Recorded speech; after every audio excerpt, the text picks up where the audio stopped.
Hey MVPs, Rico Knows here. Going to talk to you guys about a futures bet coming up in this upcoming college football season. If you didn't know, I'm doing all the futures bets for every single team. I've been breaking them down. We started with the Power 4 conferences. I've been in the ACC, been going alphabetical, almost done with the ACC, and then we're going to start with the Big Ten. But right now I'm looking at Virginia Tech. You see it here. If you go to the sports book, if you go into FanDuel or whatever sports book you have, there's something called win totals, and you can see win totals for 2024. Once again, regular season, no postseason, no conference championships, no bowl games allowed. So for Virginia Tech, they have the over-under at 7.5 wins. Do you think they're going to get 7 or 8 wins next season? Let's talk about it. So 2023, if we look at the results last year, they ended up with 7 wins. Now, one of those wins was the bowl game. So in the regular season, they only had 6 wins. Okay, 6 wins. They went 6-6 in the regular season. You see it here, beating Old Dominion to start the season. If you didn't know, back in 2022, Old Dominion actually beat Virginia Tech. So it was great to beat Old Dominion, get that win back. Then going on the road, then playing Purdue and then going on the road back-to-back weeks here. 3 losses in a row, and everybody starts doubting what they're doing. Remember, they still weren't starting Kyron Drones at this time. It was Grant Wells as the starting quarterback. They hadn't discovered their dual-threat quarterback. They hadn't discovered how they were going to implement and utilize Byshal Tutton, the star running back, former FCS All-American, 1,400-yard rusher coming over from NC State. North Carolina A&T, not NC State. North Carolina A&T. So they go and lose all these games. Then they start finding ways to win. They beat Pitt, lose to Florida State, who went undefeated in the regular season. And then they beat Wake, beat Syracuse, got blown out by Louisville, beat Boston College. And they were just one of these teams. You couldn't beat NC State's defense last year. Shout out to Peyton Wilson. But they were one of these teams that kind of just found their way to win, lose, win, lose, win, lose. When you watch them on tape, you see some things, but what people don't understand is they were dealing with an absorbent amount of injuries. They were dealing with injuries to star players, and they better hope Virginia Tech goes into some injury problems next year if you want to hold them down. Because I think Virginia Tech and Brent Pry, their head coach, I think they're on the way to something great. Let me explain. Kyron Drones, it'll be his second year starting. This is a young man that took care of the football, 17 touchdowns, 3 interceptions.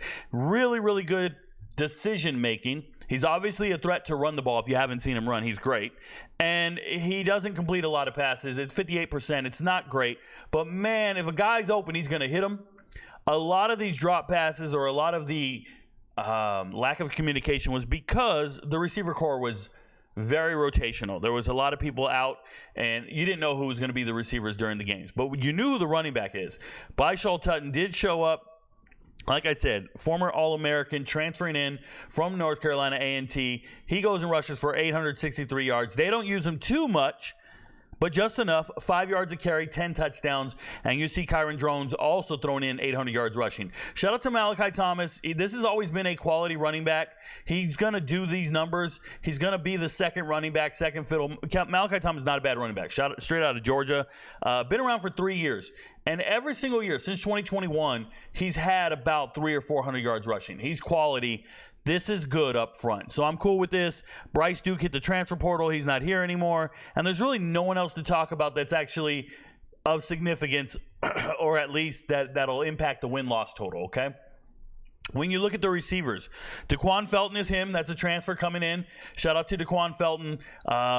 Forgive me. I don't remember what school he transferred in from. I'm going to pull it up right now. DeQuan was coming in from Norfolk. Okay, Norfolk State, FCS kid, 6'5". He ended up doing a bunch of touchdowns, but they were late in the season, all in about 2 or 3 games. And it took him a while to get going. Jalen Lane, leading receiver from Middle Tennessee State, transferring in and handling his business. Okay, DeQuan Wright, unfortunately, their star tight end, hit the portal, and now he's at Ole Miss. So that kind of hurts, but he scored no touchdowns all year. He was still a very good football player. Gosnell, probably not as much impact as you guys think. Shout out to Tutton, doesn't catch much. I want you to go down here to Ollie Jennings. Ollie Jennings, no one's talking about him. Ollie Jennings got hurt for the entire year after 1 game. Ollie Jennings is the former leading receiver out of ODU. And look at here, back-to-back, averaging over 1,000 yards receiving back in 2022. Ollie Jennings is great. And if you go and look at the depth chart for Virginia Tech, Jalen Lane, Ollie Jennings are here. Gosnell's here. Green, Aiden Green, he's going to try to get into the starting lineup. He's here. DeQuan Felton's here. Like these three right here. You're going to be hard-pressed to find three better wide receivers, more experienced wide receivers. These were three leading receivers on their previous teams. Understand what I'm saying? Middle Tennessee State's leading receiver transfers in. Norfolk State transfers in. Right? Old DU transfers in. So you bring three leading receivers from three different schools, and you tell them, get in where you fit in. Let's see what's up. And they're all great. I think they're all great. It's just a matter of getting them the ball. Shout out to Kyron Drones. You have a very potent offense. I really like the offense. I really like Virginia Tech's ability to score next season. It's going to be great. And if you think the offense is great, the defense is better. I think the defense is better for Virginia Tech. When we go look at Virginia Tech, I'm going to call them Saxburg, right? It's Blacksburg, but we're going to call them Saxburg. If you go look at these sack numbers as a team, I think it's 27, 37, what is it, 39. Oh, my goodness. As a team, first off, Antoine Powell-Ryland here, 9.5 sacks. This is a transfer, came over from Florida. Yeah, he started at Florida. He left after starting 5 games, showed up over here, 9.5 sacks. I think he might have more. I think he's a complete stud. Okay, Cole Nelson, stud. Like Norrell Pollard, stud. Like these guys are not to be played with. McCray, 3.5. I love all their defensive linemen rotating in, going and dominating up front. It's not a game. They're great. And then they discovered a defensive back in Strong here. Dorian Strong showed out last year and played great. Now, some of the things that kind of disappointed me on their defense, Derek Canteen never really found his way. Derek Canteen was a Georgia Southern transfer, and I really pulled for the kid. He's from Evans, which is right down the street from me. Okay, it's the city over. So I've been watching him play since high school. I really like Derek Canteen. He couldn't really find a starting role. He was kind of nickel, kind of backing up. Well, he hit the portal. They're losing him. But other than that, man, when I tell you this defensive line is going to cause problems. They're causing quarterbacks to throw it sooner than they want to. They're causing sacks and bad passes.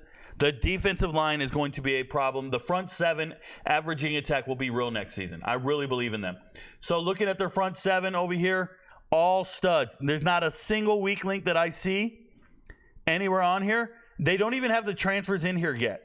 I'm going to talk about the transfers in a second because obviously Dorian Strong can't start at both positions. So there are some concerns in the secondary, but from my perspective, I don't see any concerns. Number one, there's still a spring transfer portal. We'll see who shows up. But I also think that this defensive line is going to help that secondary immensely. Immensely. Look at the transfer portal, guys.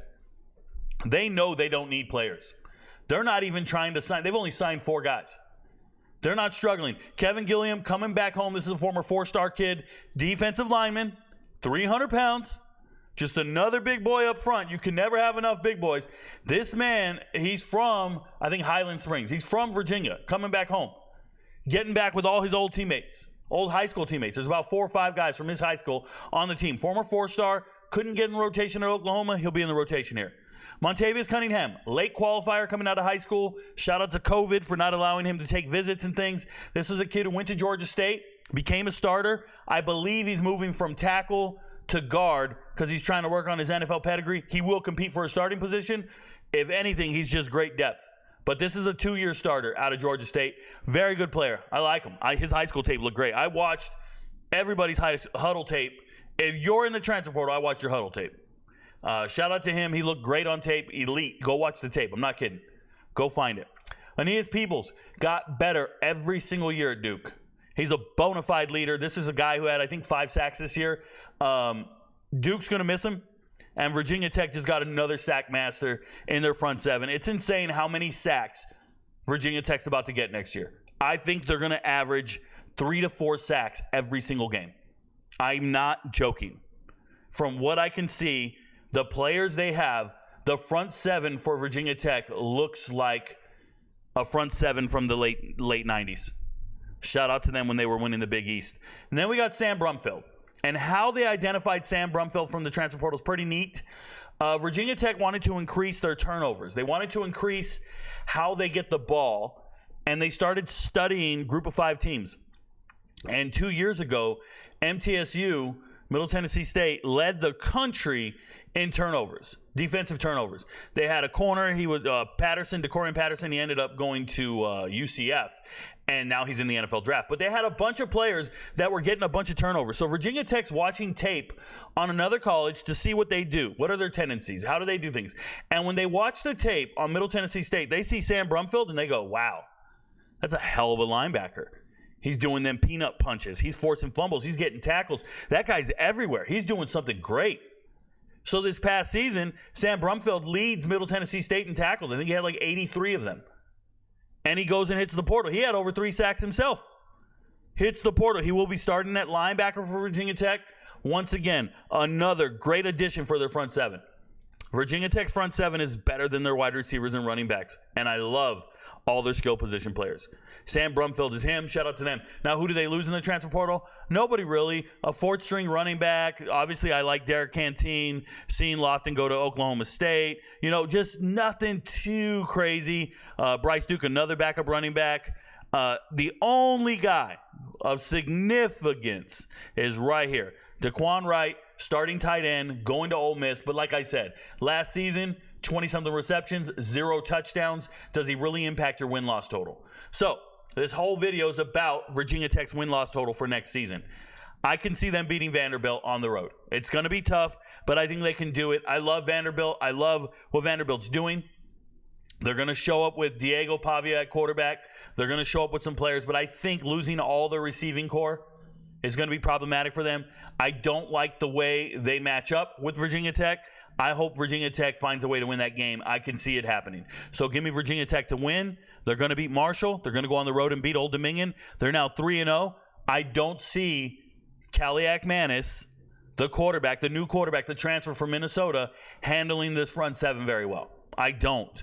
I think it'll be a low-scoring game, but they lose to Rutgers, or Rutgers loses to Virginia Tech, I think Virginia Tech will be 4-0. And I think they'll be very surprising against Miami. Very surprising against Miami. It'll be a top 25 matchup. Don't care if they win that game or not. They'll be 5-1 after beating Stanford. And then they got to beat Boston College. I think it'll happen. They match up extremely well.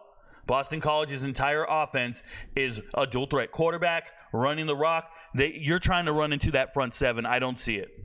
I don't think you can throw on them.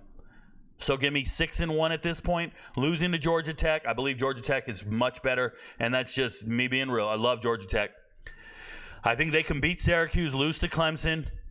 So right now they're, if you're counting the wins, 1, 2, 3, 4, 5, 6, 7. And then I have them beating Duke and Virginia. Duke and Virginia. So 1, 2, 3, 4, 5, 6, 7, 8, 9 wins is where I have Virginia Tech. Once again, you go to the over-under, it's 7.5. So maybe they drop one of those 9 and they only win 8. They're still on the over here. I like the over in this. I like it for 1 or 2 units. I think I put it 1 on the chart. Let me show you guys the chart. Here it is. So for all the MVPs who don't know out there, I do post this chart from time to time on the weekly locks list. Go find it. It's on the Discord server, or you can take a screenshot here. But if you look, there's Virginia Tech. I'm on the over here. I think they win more than 7.5 regular season games. I believe in their front seven. Yeah, excuse me. Yes, last season they only won 6 games, but a lot of that had to do with the injuries at wide receiver, losing Ollie Jennings for the entire season, not starting Kyron Drones at the beginning of the year. Those things will not happen. Their entire defense is returning, at least the front seven, and they're going to be bigger, stronger, faster, and more problematic. I think Virginia Tech will be one of the toughest defenses you guys see on tape. I think they're going to go out there and get sacks every single week. I am very high on Virginia Tech next year. I think they're winning 9 regular season games. Your friends don't know, but Rico knows. Good luck, y'all.